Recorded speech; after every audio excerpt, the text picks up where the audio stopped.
Bueno, lo veíamos, me parece que era bastante justo el informe con las posiciones a propósito del desalojo en Guernica. ¿Cuál es la posición del gobierno de la provincia? No, la posición del gobierno de la provincia es primero que se trata de un tema bien antiguo. Yo lo comentaba, la población en el conurbano bonaerense desde los 70 hasta ahora pasó de 4 millones a 13 millones. Obviamente no hubo esa expansión en la capacidad edilicia, ni en la vivienda, ni en la infraestructura, ni en todo lo que tiene que ver con el hábitat. Así que hay un déficit habitacional de hace muchísimo tiempo. Hay gente que lo estima en 2 millones de personas con problemas habitacionales de diferente tipo, así que eso es un problema estructural y real. Ese es el problema de fondo que hay que solucionar. Y sobre eso, los últimos 4 años de Macri y Vidal, la verdad que se paró la construcción de vivienda social prácticamente. Veníamos de un promedio de casi 7.000 viviendas por año el tiempo anterior a 2.000 viviendas. Ante esa situación, obviamente que lo primero que hay que hacer es reconocer el problema y después lo primero que tengo que decir es que eso no se soluciona con tomas, eso se soluciona con una política de Estado, con una política de desarrollo de tierra urbana, de construcción de viviendas. Eso es la cuestión de fondo sobre la que ocurre este episodio. Y después sobre la situación de Guernica, bueno, la toma se produce en julio, hay un fallo judicial que pone el desalojo en septiembre, el 23 de septiembre, el juez y el fiscal pidieron el desalojo, la provincia venía interviniendo ya, entonces pedimos la primera prórroga del desalojo, y en el medio de eso, entre la primera prórroga y la segunda prórroga, empezamos a trabajar primero en un censo, ni sabíamos cuánta gente había, con un dispositivo de 5 ministerios, con un ministerio, el de desarrollo de la comunidad, el Cuervo Larroque presente ahí, prácticamente estuvo viviendo para solucionar el problema. Empezamos el censo y empezamos a buscar soluciones. A la enorme mayoría le dimos una solución que tiene que ver, primero la coyuntura era que o no tenían plata para pagar el alquiler por la pandemia, antes lo podían hacer, o un tema habitacional, entonces se buscó alguna solución transitoria y mucha gente abandonó pacíficamente la toma. Quiero decir, 734 personas. Y después, una vez concluido ese proceso, nos encontramos con el problema de que quedaba un sector que tiene más que ver con organizaciones políticas que con familias genuinas. Las familias genuinas que había el día de desalojo fueron pocas realmente. De hecho, también les dimos soluciones a familias. Todavía hoy estamos trabajando en Guernica para las familias que genuinamente tenían problemas habitacionales. Perdón, quiero hacer un alto ahí. Las familias que fueron desalojadas, es decir, que no habían llegado al acuerdo con el gobierno de la provincia de Buenos Aires y que fueron desalojadas, ¿el gobierno de alguna manera continúa con el diálogo con esas familias, es decir, con las que se mantuvieron en la toma? Mira, el acta ya terminó porque era antes del desalojo. Había una fecha de desalojo firme que se apeló, la apelaron las defensas y llegó hasta casación. O sea que no había modo de correr el día de desalojo. Con las familias que quedaron en la toma, que eran poquitas como te digo, a las que garantizaron que no habían aceptado el acuerdo o porque los desinformaron, porque algunas de las organizaciones políticas no dejaban entrar a la toma al gobierno para hablar con las familias, intermediaban, y les decían que era mentira, que no iba a pasar, que el gobierno qué sé yo. Entonces, con los que aceptaron que no habían firmado por no conocer la propuesta del gobierno, algunos decían, a mí nunca me dijeron de esto, entonces a eso le dimos la oportunidad. A todos los que salieron de la toma dispusimos 4 espacios para que pudieran estar alojados, dispositivos también transitorios, habitacionales. Lo que quiero decir es que yo no quería que terminara con un desalojo de esta manera. Lo hicimos pacífico hasta último momento, después quedó un sector intransigente y la decisión de la justicia. Y dado que había que desalojar, es un desalojo donde no hay un herido, donde no hay un solo herido. Hay un chico creo que se clavó un fierro en el pie, pero no hay un herido con posta de goma, no hay ningún herido. Entonces fue la manera más pacífica para cumplir la orden judicial. La orden judicial porque es un terreno privado. Después yo vi que empezaron a salir datos sobre de quién eran los terrenos. Bueno, pero la justicia dijo ese terreno tiene dueños.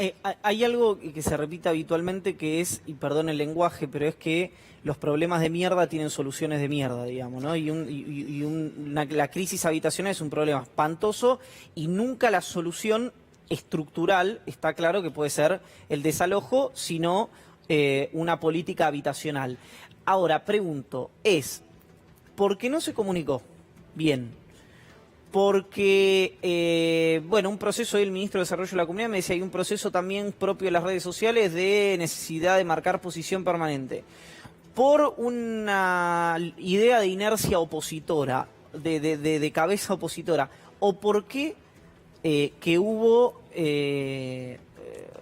o rechazo con Bernie, lo que sea, digamos, tantas reacciones adversas dentro de la propia coalición del Frente de Todos. Mira, yo te voy a decir, primer punto, creo que el acuerdo general dentro de nuestra coalición es que la respuesta no es ni la toma, ni, y es general, ni la toma, ni la policía. La respuesta es la justicia social. Y eso hay que darlo. Lo que pasa es que nosotros iniciamos el gobierno hace poco, después del periodo de Macri y Vidal, y después vino la pandemia y nos abocamos a todo eso. Pero ya lanzamos un plan muy ambicioso de vivienda, que son aproximadamente 10.000, 11.000 viviendas por año y como 80.000 lotes con servicio, que es un montón y que si podemos hacerlo, digamos, porque la Argentina es la Argentina, pero si lo podemos hacer y estamos determinados a hacerlo, va a ser un cambio cualitativo. Después, incluso en Presidente Perón, lo que planteamos y vamos a hacer es disponer de 3.000 lotes con servicio, porque no solo los que estaban en la toma se merecen una respuesta al problema habitacional. 3.000 lotes con servicio, que sería una forma de que puedan tener su tierra y no en un lugar o inundable o sin llegada de agua, luz, o sea, sin camino. Quiero decir que una toma tampoco es una solución, porque es mucha precariedad y después redunda en todos los problemas de urbanizarla, etcétera. Ahora, con respecto al espacio, yo vi televisión esa mañana, de hecho yo me desperté con el diario Clarín y el diario La Nación con una falsa noticia sobre mí que decía que Kicillof le ofrece 300.000 pesos como premio o no sé qué a los que toman. Y eso es una mentira absoluta. El día anterior ya lo habíamos desmentido, habíamos explicado. Es un plan que existe en la provincia hace mucho tiempo. Es un plan que tiene un presupuesto que no alcanza ni con esos valores ni para 150 personas. No tenía nada que ver con Guernica. Sin embargo, ahí para generar odio en un sector, llamémoslo de derecha, que no quería que buscáramos soluciones para la gente, como buscamos y encontramos con un laburo sin precedente en el territorio. Y después, no querían que buscaran soluciones desde ese punto de vista. Una idea, una solución netamente represiva.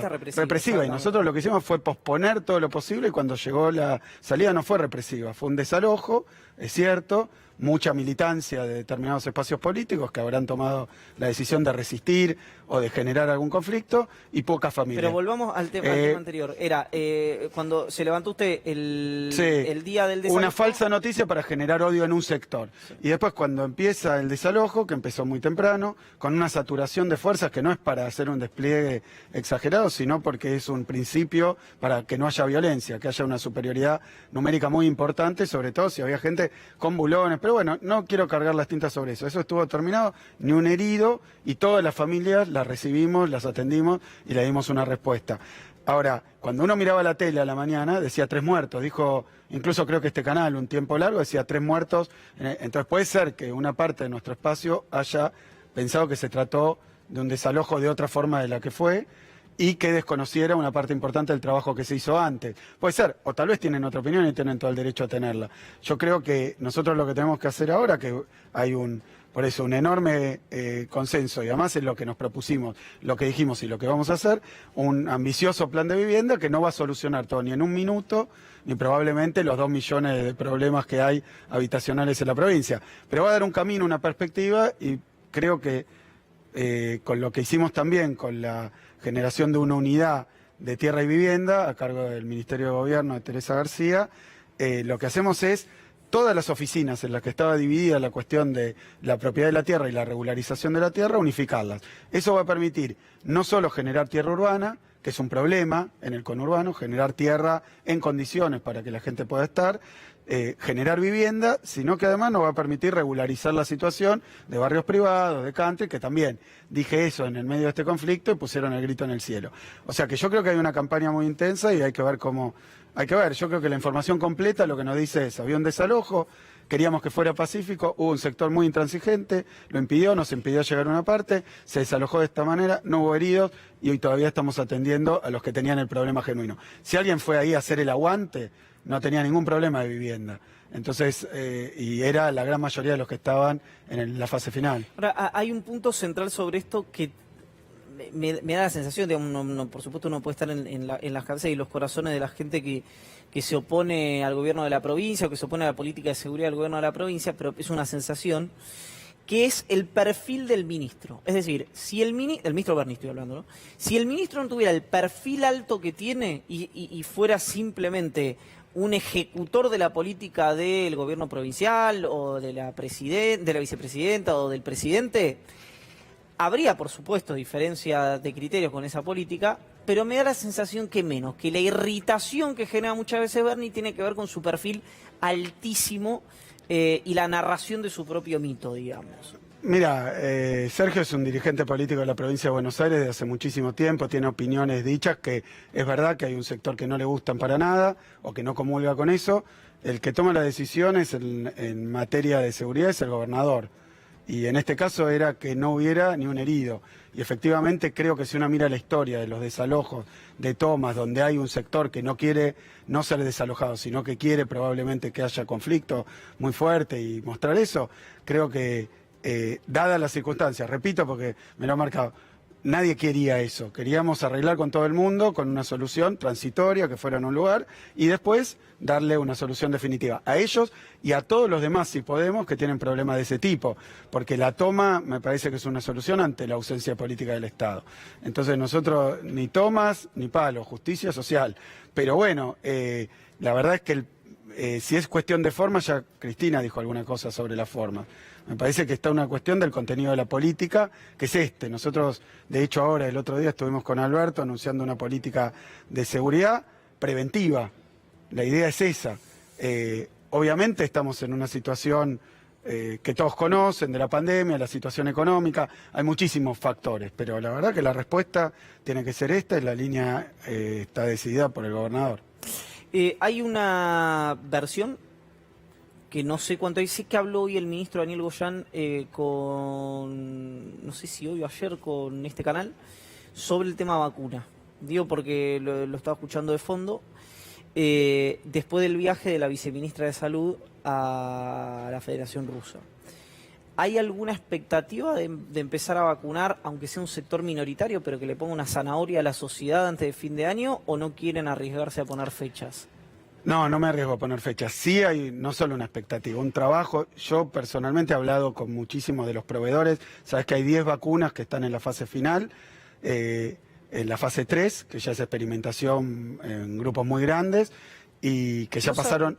No sabía que había 10. Sabía que entendía que Argentina estaba negociando con Pfizer, AstraZeneca, Rusia, la de Sinopharm y la de Janssen. No sabía que había otra. Sí, hay otras que son más pequeñas. Claro. No, está bien, pero yo digo, para decirte mi posición. Sí.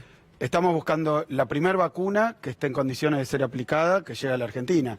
La verdad que el tema de la vacuna probablemente genere también toda una movilización. Nosotros estamos ya planeando operativos de vacunación, pues la provincia de Buenos Aires somos 17 millones de bonaerenses distribuidos en 300.000 kilómetros cuadrados, o sea que es un trabajo muy grande, hay que ver por qué grupos, y eso depende cuándo y cuánto llega de vacuna. Estamos haciendo lo imposible para que llegue lo antes posible, junto con el Gobierno Nacional, trabajando codo a codo el Gobierno de la provincia de Buenos Aires, hablándolo permanentemente. Nosotros, obviamente, si son vacunas que cumplen con seguridad, es decir, que no traen efectos secundarios, y con efectividad, y bueno, no nos estamos fijando la bandera que tiene, ni la ideología, ni el dogma, ni nada. Estamos buscando una vacuna para dar una respuesta. La verdad que va a ser un alivio enorme empezar una vacunación, cuanto antes. ¿Contemplan, digo en este caso el gobernador, pero pueden ser también los gobernadores de otras provincias, los intendentes, el presidente, que ya hay sectores que empiezan, así como plantearon dudas sobre la política sanitaria de la cuarentena, empiezan a poner dudas, algunos sobre la británica, otros sobre la de Pfizer, otros sobre la rusa, muchos sobre la rusa, que puede haber una campaña en contra de la vacunación. Mira, esperemos que no. Me parece que sí, hay un sector incluso antivacunas, pero esperemos que no, esperemos que todos los sectores, de hecho ahora se votó en el Congreso una ley para facilitar la aplicación de la vacuna y la compra de la vacuna, porque creo que todo el mundo que está comprendiendo la gravedad que tiene esto, mirando el segundo brote de Europa, por más que ahora en el conurbano bonaerense hemos conseguido una reducción de casos muy significativa, pero lenta, y en el interior, que estaba creciendo muy rápidamente, ahora se redujo un poco la velocidad, incluso yo creo que esta semana la vamos a terminar con valores de la semana pasada por primera vez en 8 semanas. Así que... Es decir, que deja de bajar. No, la del conurbano bajando, Sí. La del interior subiendo, pero ahora se está mesetando también porque en las grandes ciudades, Mar del Plata, Bahía... El interior de la provincia de Buenos Aires, no el interior de la Argentina. El interior de la provincia, Ok, bueno, ahí perdón, está. tengo una provincia está que bien, sí, tiene sí. interior. Sí, sí. Lo que quiero decir es que la vacuna va a significar un cambio de fondo. Venimos oprimidos por un virus que no tenemos todavía una respuesta médica y científica realmente efectiva contra esto. Así que empecemos a vacunar lo antes posible. Después, volviendo al anterior, los casos bajaron, pero producto de que nos seguimos cuidando. Yo ando con esto, creo que es importantísimo que aunque bajen los casos no nos relajemos, incluso nosotros vamos a afianzar y redoblar los esfuerzos de rastreo de contactos estrechos para poder aislarlos, para testearlos. O sea que todas las políticas de mitigación que estamos aplicando se tienen que reforzar cuando la curva esté baja. Ahora, lo que vemos en Europa del segundo brote, ayer creo que hubo más de 500.000 casos ya por segunda vez, 100.000 en Estados Unidos, 300.000 en Europa, donde parecía que estaba superado porque HBJ, pero no, la verdad que el coronavirus sigue ganando la pulseada y la respuesta va a ser la vacuna. Obviamente cuando se empiece a hablar de la vacuna, Trump había dicho antes de las elecciones, después lo pospuso y después hay países que ya están vacunando, Rusia y China ya están vacunando a sus ejércitos y a otros sectores, y todas las vacunas, esas 10, si están en esa fase, es que de momento pasaron a experimentación con humanos y no traen No, lo que hoy me explicaban que lo que viene es, ya se sabe que generan anticuerpos, lo que viene no en se la sabe fase cuánto 3 duran y no se sabe. Claro, y si los anticuerpos generan inmunidad, que no necesariamente, yo no sabía eso, que no necesariamente una cosa va de la mano de la otra, pero que se va a conocer ya porque están en los ensayos clínicos, digamos. Sí, la verdad que esto usualmente tarda 15 años y se está haciendo en, digamos, si es marzo, 15 meses. Sí. O sea que es una velocidad realmente Me extraordinaria. llama la atención que no haya un tratamiento efectivo. No lo digo desde el escepticismo de los que creen en que el virus es de laboratorio, sino esperaba que iba a haber un tratamiento más pronto, digamos, contra el virus. Bueno, nos morimos de ganas, pero la verdad que está siendo muy difícil el combate con este virus. Quiero saber algo más, no porque esto no sea terrenal, pero más operativo del adelantamiento de la temporada de verano y de lo que va a ocurrir en la costa, en el interior de la provincia. ¿Qué pasa, para los que son creyentes, dirá Dios no lo permita, pero qué pasa si el rebrote llega en los primeros días de enero, la primera, segunda quincena de enero? Si es que llega un rebrote, ¿no? No, mira, me parece que por eso nosotros estamos planteando una temporada que tenga protocolos, estamos reforzando el sistema sanitario como lo hicimos, casi triplicamos la cantidad de camas de terapia intensiva en la provincia, la verdad que un esfuerzo, una inversión a un tiempo récord y bueno, como todo, uno con el tema de la vivienda. La provincia viene con deudas estructurales de hace muchísimo tiempo. La verdad que la cuestión de la vivienda, pero también la cuestión socioeconómica, pero también la cuestión de infraestructura, logística, la ruta, pero también la educación, los edificios, también la salud, los hospitales. Bueno, la provincia no hay nada que uno pueda decir, che, pero qué bárbaro que está esto. La verdad que no, más bien que tiene un retraso muy grande y 4 años de abandono total prácticamente.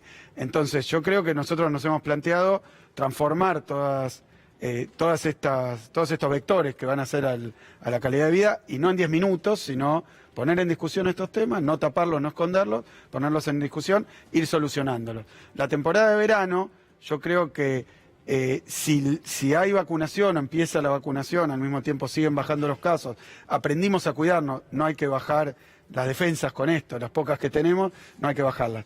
Entonces yo creo que como resultado de eso podemos tener un verano que no va a ser el habitual, pero vamos a estar preparados para que, bueno, también con dispositivos de traslados, con dispositivos de alerta temprana, estamos preparando todo para que se pueda tener una temporada. Ahora, si empieza la vacunación, es probable que estemos en otro capítulo, en algún momento del verano. O sea, ¿ustedes creen que puede En algún momento del verano. puede llegar? No te voy a responder. No, pero digo, que puede llegar antes la vacunación que el rebrote. Y ¿O es mira, así, es como estoy una leyendo, carrera? no paro de leer y estudiar sobre esto, porque obviamente uno tiene que planificar lo más posible y darse, sí, también esperanzas, ¿no? Y hablan también del factor invierno. Sí, claro. Iba a decir del general invierno, ¿no? Pero hablan del factor invierno con la vacuna, porque casualmente volvió el frío al norte y volvió el coronavirus a crecer, y eso puede tener más que con la supervivencia del virus, que también hay factores, con temas de que se empieza a encerrar la gente, claro, y es ahí donde se producen los contagios. Entonces, yo creo que también lo vimos en Europa, que todos pensaban, bueno, ya tenemos, todo lo manejamos, entonces no hay más contagios, y justo coincidió con la vuelta del invierno. No lo sé, pero hay una probabilidad muy alta de que tenga que ver, porque de hecho ya está bastante demostrado que los ambientes pequeños, cerrados, no ventilados, y la presencia de gente ahí, que básicamente la definición de invierno, es lo que produce más contagios. Una cuestión que es más integral, digamos, de lo que pasó en el año, porque recién mencionaba a la gestión anterior. Sí. ¿Cómo? Entiendo que el vínculo se cortó cuando asumieron, ¿no? Cuando ustedes asumieron, pero ¿cómo sintieron la oposición de Vidal, digamos? No sé si se entiende a lo que voy. Es decir, no los intendentes que responden a Vidal, sino el silencio de Vidal, o lo que dijo en algún momento sobre... por ahí se me escapa alguna crítica, ojo, porque yo no tengo el clipping, digamos. Que dijo hay que apoyar al gobierno nacional, al gobierno provincial. ¿Se puede ahí llegar a una convivencia, o ustedes creen que es algo más de estrategia preelectoral? Mira, en un momento hubo esas declaraciones, hay que aceptarlo, nobleza obliga. Hubo después un Zoom que se filtró donde decía la exgobernadora hay que salir a buscar votos, le decía a su fuerza política. Después cada tanto aparece... Yo creo que la oposición hoy no tiene definido candidaturas, no tiene definido, incluso no tiene definido ese famoso sector duro y sector más blando, o sector más que colabora, y sector más radicalizado en su oposición. Hoy no está muy definido cómo se va a dirimir la interna en nuestra oposición. De hecho, se han conformado grupos de intendentes opositores, Grupo Dorrego, Lavalle, y bueno, no lo sé. Por eso, yo lo que sí creo es que venimos todo este año diciendo es año de pandemia, no es año de elecciones, y hemos conseguido, obviamente con algunos chisporroteos, pero una colaboración de los intendentes que tienen responsabilidad de gobierno, porque de hecho recibieron respiradores, recibieron barbijos, recibieron asistencia financiera, recibieron ahora el Fondo de Infraestructura Municipal, estamos trabajando para la reactivación. Yo estuve con Montenegro en Mar del Plata, que es el intendente de Mar del Plata, también vino Fernanda Raberta, que está hoy en ANSES, pero es una referente muy importante de Mar del Plata, hablando de cómo hacer para tener la mejor temporada posible en la costa. Después hubo por eso algunos episodios, pero en general los que tienen responsabilidad de gobierno, como están en el mismo lodo, digamos, es muy difícil. Cada tanto aparece, pero se arregla.